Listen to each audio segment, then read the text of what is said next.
श्रीगुरुदत्तात्रेयाय नमः। दत्तात्रेयं महात्मानं वरदं भक्तवत्सलं प्रपन्नार्तिहरं वन्दे स्मृत्रगामीसनोऽवतु।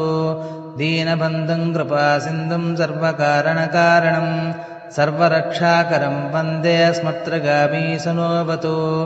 शरणागतदीनार्तपरित्राणपरायणं नारायणं विभुं वन्दे स्मृत्रगामीसनोऽवतु। सर्वानर्थहरं देवं सर्वमङ्गलमङ्गलं सर्वक्लेशहरं वन्दे स्मृत्रगामीसनोऽवतु। ब्रह्मण्यं धर्मतत्त्वज्ञं भक्तकीर्तिविवर्धनं भक्ताभीष्टप्रदं वन्दे स्मृत्रगामीसनोऽवतु।